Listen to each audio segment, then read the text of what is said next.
Salut à tous, je suis très heureuse de vous retrouver pour votre émission d'inspiration et de motivation Leitmotiv. Pour cette émission, nous avons l'honneur de recevoir pour vous un homme qui a suivi une brillante formation, aussi bien en Côte d'Ivoire qu'en Hollande, à l'Agence spatiale européenne, en Allemagne, en Italie et aux États-Unis. Notre invité aujourd'hui est à la tête de l'une des plus grandes autorités de régulation des télécommunications de la sous-région. Leitmotiv avec M. Bilé Djeméléou, c'est juste après la pub.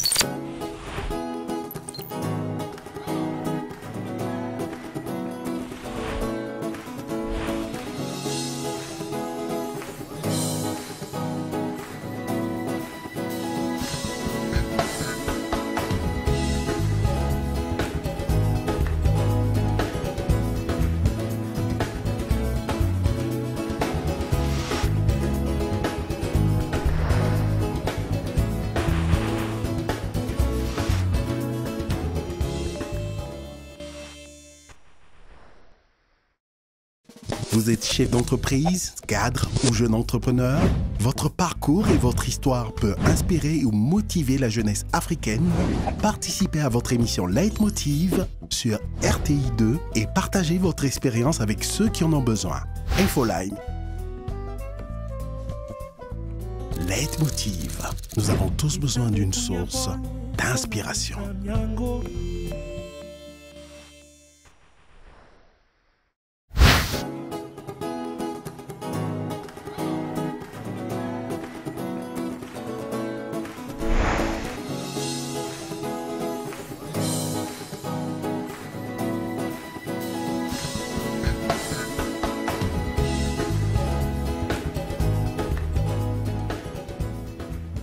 Monsieur Bilé Djeméléou, bonsoir.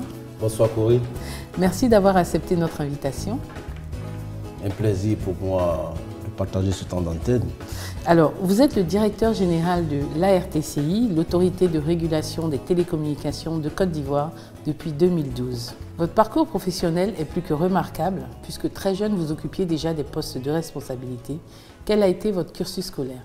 Cursus scolaire, comme tout enfant, tout jeune, j'ai fait mes primaires, donc les classes normales. À Abidjan? D'abord, disons, à Beauville.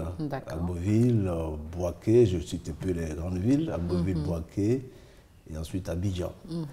Alors donc, vous faites un primaire normal, ensuite un collège, et après vous vous orientez dans quel secteur? D'abord, lorsqu'on va à l'école, je voulais être mathématicien parce que mon père m'avait toujours parlé de mon oncle qui était dans un collège technique déjà en son temps. Et j'avais voulu être aussi un jour un technicien.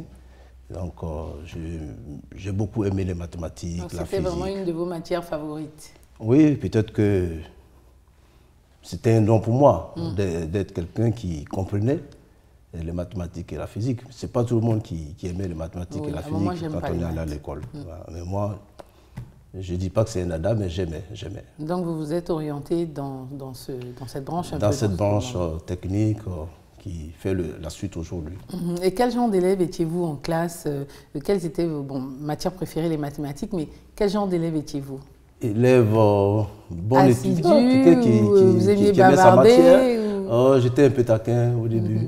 Mais après, j'ai compris que mon avenir dépendait de moi-même. Parce que si tu es taquin, tu provoques, c'est pas sûr que tu réussisses. Et donc, j'ai vite compris cela. Et donc, j'étais quelqu'un qui aimait étudier et qui se disait que si je veux aller loin, il faut que je prenne en compte tout ce qu'on me fait apprendre à l'école. Donc, j'étais quelqu'un qui étudiait beaucoup. Et quel métier vous vouliez faire à cette époque? Quelque chose qui s'apparentait à des personnes qui aiment les mathématiques. Mais je vais plutôt aller vers les télécommunications après. J'étais curieux de savoir et d'apprendre. De savoir qu'il y a des personnes qui arrivent à se parler sans être côte à côte, parce que d'habitude on se parle quand on est proche. Oui. Et je vois qu'il y a des gens qui étaient dans d'autres villes, qui parlaient à d'autres. Je dis, mais comment ces personnes arrivent à parler? Pour moi, c'est un mystère et je voulais percer ce mystère. Et à quel moment de votre cursus, justement, vous avez su exactement ce que vous vouliez faire après vos études? Ça a été déjà en 5e ou plutôt vers la terminale ou en seconde? Disons qu'au niveau de la terminale déjà, j'avais deux choix. J'avais voulu être d'abord architecte. J'ai vu que les études étaient longues, ça demandait près de 7 ans d'études quand on était à l'école. Et puis pendant des vacances, je suis allé à Dimoko, chez mes parents, et puis j'ai vu que j'ai des amis qui sont de grandes personnes qui géraient comme un laboratoire, un espace où il y avait des équipements qui faisaient du bruit, c'était des cross-bars. J'ai dit, mais qu'est-ce qui se passe ici? Alors le gestionnaire du centre dit, non, ici c'est le téléphone. Lorsqu'on parle à quelqu'un, ben, ça passe chez nous et ensuite on transmet. Le mot transmission est tombé dans mon oreille, on transmet à quelqu'un d'autre qui est dans une autre ville. Mais comment ça se passe? Il dit non, qu'il y a des antennes, il y a des pylônes, et puis le même équipement que vous avez à Dimoko se retrouve dans une autre ville. Et ensuite, on retrouve le client, c'est comme le consommateur. ça que la liaison se fait. Alors j'ai dit non, mais moi, ça ne suffit pas.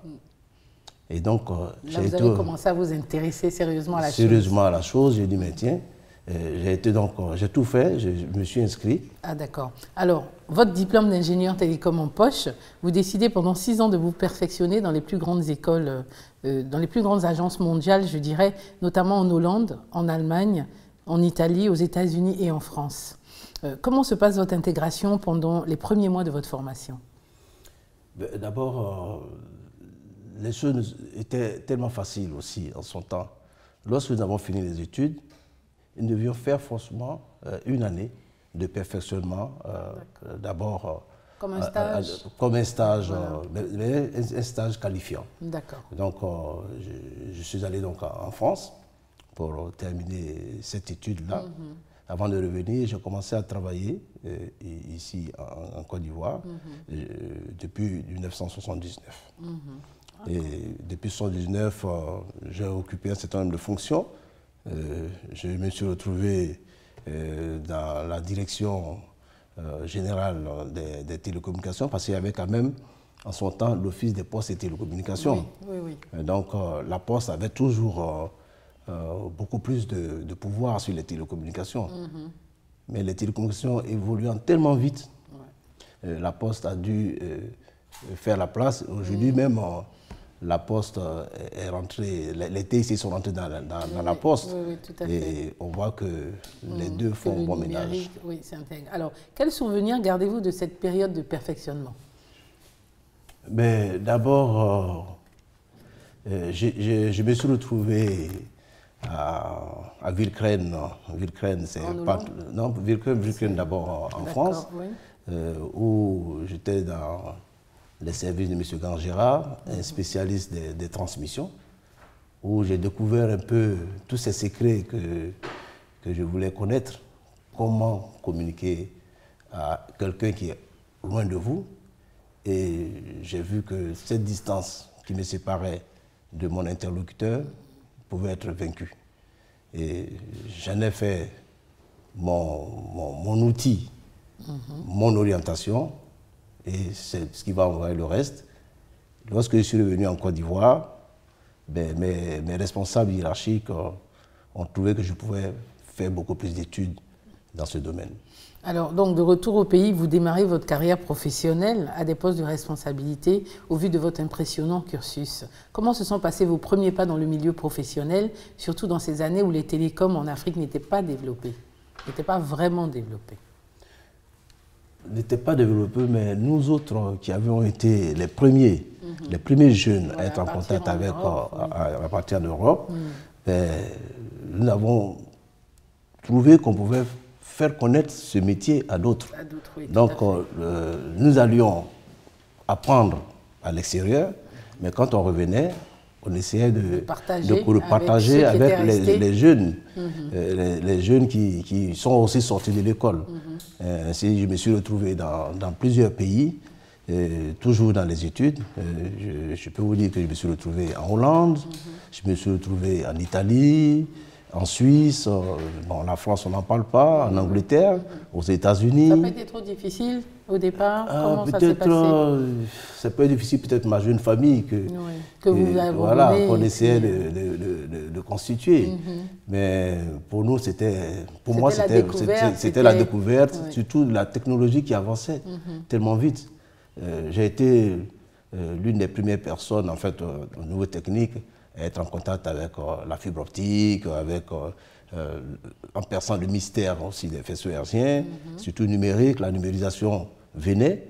Et j'étais toujours l'une des premières personnes à faire avancer ces nouvelles découvertes. Alors, je suppose qu'au départ d'Abidjan, vous étiez plusieurs à partir, ou alors est-ce que quand vous êtes arrivé, vous vous êtes retrouvé quand même avec d'autres Ivoiriens ou d'autres Africains? Comment ça s'est passé? D'abord, à notre époque, les orientations qui étaient données par la direction générale, c'était d'avoir des spécialistes en transmission, en commutation, en réseau, en énergie et en bâtiment. Donc déjà, en partant de la Côte d'Ivoire, chacun était orienté dans l'une des filières. Oui. Mais l'une des filières les plus compliquées, c'était vraiment la transmission, où on sélectionnait vraiment ceux qui étaient dans l'esprit mathématique, physique et tout ça. Il y avait vraiment des bons résultats. Donc je n'étais pas tout seul. Donc vous avez été orienté dans la transmission. J'ai été orienté dans la transmission. Et il y avait d'autres Ivoiriens avec vous? Ah oui, il y avait d'autres Ivoiriens avec moi. Mais par la suite, lorsqu'on va se retrouver dans d'autres domaines comme le satellite africain, je vais me retrouver avec des Africains que je ne connaissais pas. On s'est retrouvés donc... Vous étiez le seul Ivoirien en fait à être sélectionné j'étais le seul Ivoirien à ce moment-là. Après un test international, donc je me suis retrouvé en Hollande avec un Congolais, un Burundais et un Sénégalais. Donc nous étions quatre. Nous sommes restés donc en Hollande pour travailler au centre de recherche spatiale. Quand vous êtes revenu, le fait qu'on vous ait confié toutes ces responsabilités, ça ne vous a pas fait un peu peur au départ? Ah non, mais on avait l'encadrement aussi des aînés. C'est vrai que les personnes qu'on trouvait là, c'est des personnes qui ont appris d'autres systèmes, mais qui ont quand même l'expérience professionnelle, qui nous encadraient et qui ont vite laissé la place parce que la technologie allait très vite. Et nous, on était adaptés aussi. Moi, en tout cas, j'étais adapté à suivre cette vitesse-là. Et c'est ainsi que j'ai souvent remplacé des personnes qui ont voulu faire autre chose. Alors, tout au début de votre carrière, de 1981 à 1991, vous avez la charge de plusieurs projets. Quelles étaient les missions qui vous étaient assignées? D'abord, en tant que responsable de projet, c'est faire de sorte que l'objectif de réaliser une liaison, cet objectif soit atteint. Donc, cela part d'abord de l'étude et à la mise en œuvre par la suite. Donc, en tant que responsable des études et du suivi des travaux, c'est ça aussi. Il fallait tout le temps contrôler. Ouais, moi, je connais presque toute la Côte d'Ivoire. Mais parce que dans ce domaine-là, vous bougez beaucoup de ville en ville. Tout à fait. Donc, je vais d'abord chercher des sites. Voilà, je fais une étude cartographique et je vais chercher des sites adéquats. Oui. Même si j'ai trouvé sur la carte que ça s'appelle, je dis par exemple Kassombarga. Kassombarga, c'est un pylône qui se trouvait sur un réseau téléphonique rural que je suis allé repérer. Je suis allé donc à Kassombarga, il n'y avait rien, c'était un village.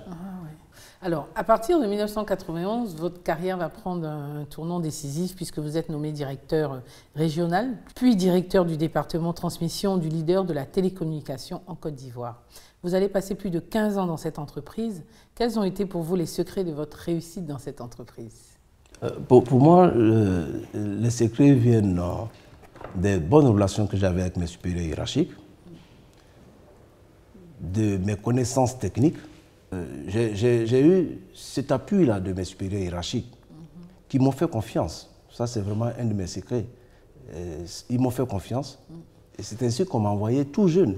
Je veux dire, déjà en 1991, on m'a envoyé comme directeur régional à Yamoussoukro. Vous savez qui occupait Yamoussoukro? Non. Bon, le président Feu Félix Houphouët-Boigny. Lorsqu'il est au téléphone, il ne veut pas que ce soit interrompu. Donc, feu, mon DG d'alors à Carboni-Léon, dit, mais écoute, Bilé, comme toi tu es très fort en transmission, tu vas arrêter les études, continuer de suivre l'évolution de la technologie. Je te nomme directeur régional à Yamoussoukro, de sorte que le président ne se plaigne plus des différentes coupures de communication. C'est comme ça que vous arrivez à ce poste. Corinne, j'ai souffert.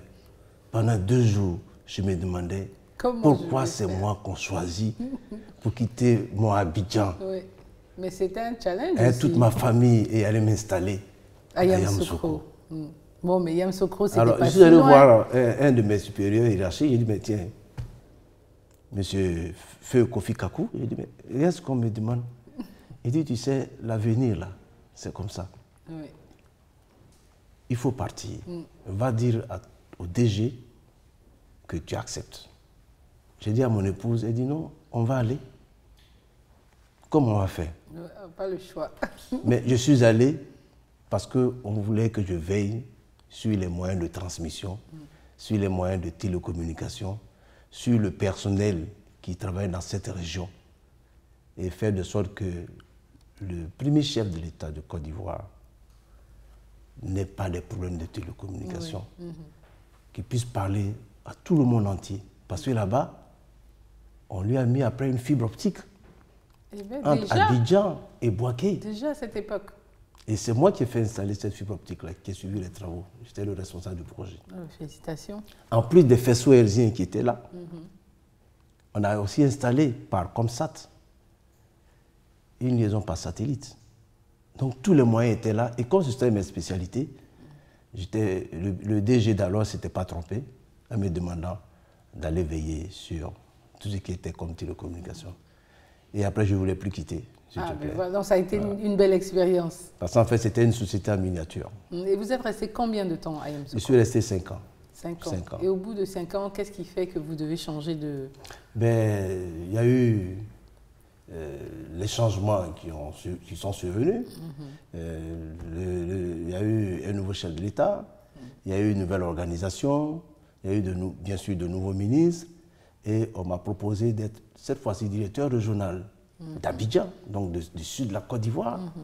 Donc je quitte Yamoussoukro, mais déjà, capitale. Au bout de 5 ans, vous avez déjà tous vos repères à Yamoussoukro.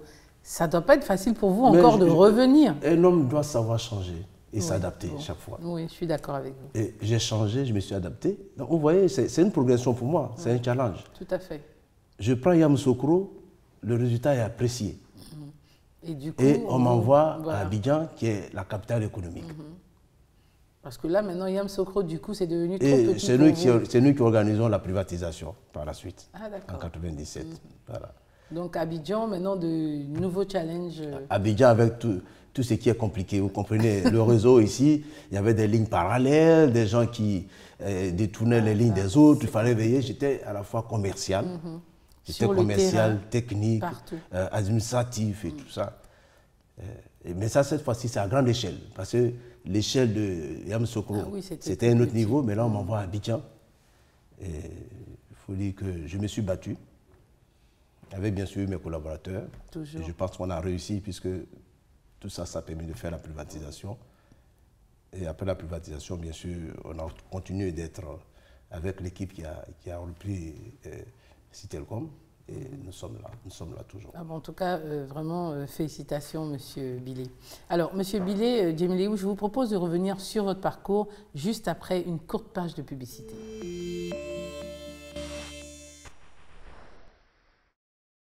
Vous êtes chef d'entreprise, cadre ou jeune entrepreneur?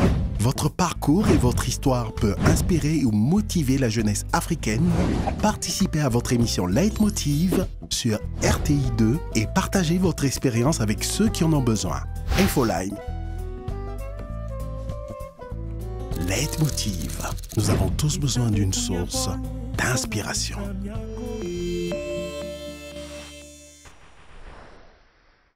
De retour avec notre invité, M. Bilé Djemileou, directeur général de l'ARTCI, l'autorité de régulation de télécommunications de Côte d'Ivoire. Un bonjour à tous nos téléspectateurs qui nous suivent depuis le Niger et le Sénégal. Alors, monsieur le directeur général, après plus de 30 ans en entreprise, ce qui fait de vous, bien sûr, un professionnel des télécommunications, vous êtes nommé conseiller technique du ministre des TIC, puis directeur général de l'ARTCI. Vous devenez à ce moment le premier gendarme, vous jouez un peu le rôle d'arbitre, je dirais, des TIC en Côte d'Ivoire. C'est vrai que c'était un nouveau challenge que vous aviez encore à relever. Est-ce que vous n'aviez pas d'appréhension à ce moment-là? Je pense que le chef de l'État et le ministre Bruno Collé ont fait appel à quelqu'un qui a une expérience du métier, une expérience pour mieux faire la régulation, pour bien faire la régulation. Et c'est à moi de montrer qu'ils ne se sont pas trompés. Et c'est ce que je fais. Justement, alors, pour ceux de nos téléspectateurs qui ne connaissent pas ce que c'est que l'ARTCI, pouvez-vous nous en dire un mot? Alors, vous avez vu qu'au début, vous avez parlé d'agence de télécommunications. Le concept d'agence est de l'autre côté, depuis 2012. Depuis 2012, nous sommes passés à une autorité de régulation des télécommunications de Côte d'Ivoire. L'agence, ça ressemble à un point de commerce, quoi, où on vient pour régler sa facture et autres. Ici, c'est l'autorité de régulation. Oui, parce qu'il y a des décrets, il y a des lois. Il y a des décrets et des lois. Alors, ici, avec l'autorité de régulation des télécommunications DIC, nous n'avons pas un conseil d'administration, nous avons un conseil de régulation. Et le conseil de régulation est composé de 7 membres, des personnes qui ont prêté serment devant donc, les juridictions, donc devant les juges, qui ont prêté serment. Et toutes les décisions prises par le conseil de régulation sont des décisions considérées comme des décisions prises en première instance de jugement. Donc, des personnes assermentées. Et ces personnes, ces membres du conseil de régulation, qui ont un président, ont prêté serment et ont un mandat de 6 ans.